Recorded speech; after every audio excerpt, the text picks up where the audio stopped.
Hello అండి, welcome to my channel. ఈరోజు video వచ్చేసి గ్రేవీ ఫిష్ ఫ్రై అండి. చాలా టేస్టీగా ఉంటుంది. ఈ విధంగా వండితే గ్రేవీగా ముక్కలు కూడా చాలా టేస్టీగా ఉంటాయి. ఇప్పుడు వీడియోకి వెళ్ళిపోతుంది. ఇక్కడ కేజీ చేపలు తీసుకొని నిమ్మకాయ ఉప్పు వేసి 2-3 సార్లు కడిగితే నీసు వాసన రాదు, నీట్గా ఉంటాయి ముక్కలు. ఇక్కడైతే నేను 2 స్పూన్ల కారము, 1/2 స్పూన్ పసుపు, తగినంత సాల్టు, ఫ్రెష్ అల్లం 2 స్పూన్లు వేసి ఈ ముక్కలకి బాగా పట్టాలండి, బాగా కలుపుకోవాలన్నమాట.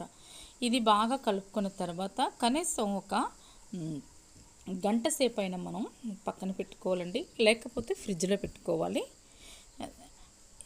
ఇలా గిన్నెలో పెట్టి ఫ్రిడ్జ్లో పెట్టుకుంటే గంట సేపు బాగుంటుంది. ఒక గంట సేపు టైంలో అయితే ఒక అర్ధగంట అయినా మనం పక్కన పెట్టుకోవాలి. తర్వాత ప్యాన్ పెట్టి ఆయిల్ వేసి చూడండి, ఈ మొత్తం కలిపి పెట్టుకున్న ముక్కలను ఇలా ప్యాన్ మీద పెట్టుకోవాలి. ఇవి కాలుతుండగా ఇక్కడ నేను 3 ఉల్లిపాయలు గ్రేవీ కోసం తీసుకున్నానండి. చూడండి, ఇక్కడ ఫ్రెష్ ముక్కలు చక్కగా వేగినాయి. వేగిన తర్వాత ఇలా తిప్పేసుకోవాలి అన్నిటిని. చూడండి, ఒకవైపున వేగిన తర్వాత ఒకవైపున మళ్ళీ కాల్చుకోవాలి. ఇలా వేగిన తర్వాతకి ఇక్కడ మిక్సీ జార్ తీసుకొని మిక్సీ జార్లో ఉల్లిపాయలు 3 ఉల్లిపాయలను పచ్చిమిర్చిని వేసి మిక్సీ పట్టుకుంటున్నాను. ఆయిల్ వేడైందండి, జీలకర్ర ఆవాలు వేసాను. ముందుగా మిక్సీ పట్టుకున్న ఉల్లిపాయల పేస్ట్ను వేసేసి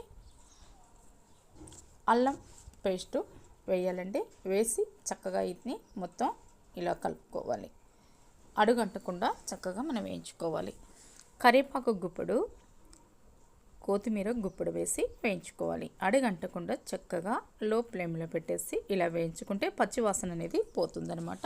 చూడండి ఎంత గ్రీనెస్గా ఉందో, చాలా టేస్టీగా ఉంటుందండి. ఇక్కడ నేను 3 స్పూన్ల కారం అయితే నేను తీసుకున్నాను. దీంట్లో ఫ్రైలో కొంచెం కారం అయితే ఎక్కువ ఉండాలి, కొంచెం ఘాటు ఉంటేనే ఫ్రై చాలా బాగుంటుంది. పసుపు 1/2 స్పూను, తగినంత సాల్ట్,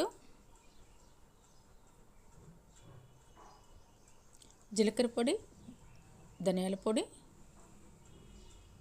వేసి ఇలా మొత్తం కలుపుకోవాలండి. తర్వాత మసాలా పొడి, కొంచెం ఫిష్ ఫ్రైలో కొంచెం ఘాటుగా ఉండాలండి మసాలా కానీ కారం కానీ, అప్పుడే చాలా టేస్టీగా ఉంటుంది.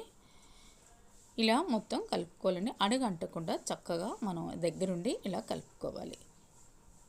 చక్కగా పచ్చివాసన పోయిన దాకా వేయించుకోవాలండి. చూడండి, వేగిపోయింది గ్రేవీ. ఇప్పుడు మనం వేయించి పెట్టుకున్న చేపలను కూడా వేసేసుకోవాలి. అటు ఇటు తిప్పుకోవాలండి. తర్వాత కొద్దిగా కరివేపాకు, 2 పచ్చిమిర్చి వేసేసి మూత పెట్టేసుకోవాలి. చూడండి, అంతేనండి, గ్రేవీ ఫిష్ ఫ్రై రెడీ అయిపోయిందండి. ఎంతో టేస్టీగా ఉండే ఫిష్ ఫ్రై రెడీ అయింది. ఒకసారి ట్రై చేస్తారా? తప్పకుండా ఇలా మీరు ట్రై చేయండి. ట్రై చేసి ఎలా ఉందో కామెంట్స్ తెలియచేయండి.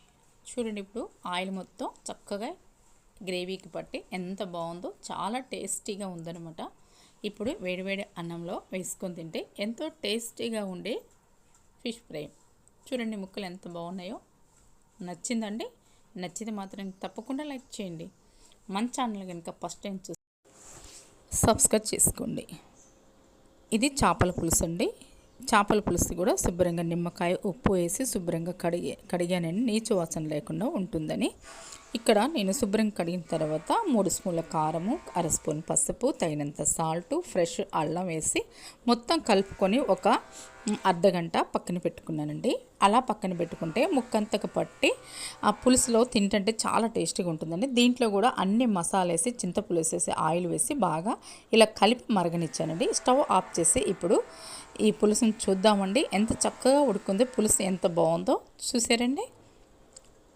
ఇలా కూడా మీరు కూడా ఇలా ఒకసారి మొత్తం కలుపుకొని అర్ధగంట ఆగి తర్వాత మొత్తం కలిపి పొయ్యి మీద పెట్టండి. డైరెక్ట్గా 10 నిమిషాలు 2 నిమిషాల్లో చేపల పులుసు అయిపోతుంది. చాలా టేస్టీగా ఉంటుంది ఫ్రై చేపల పులుసు. నచ్చితే లైక్ చేయండి. ఎలా ఉందో కామెంట్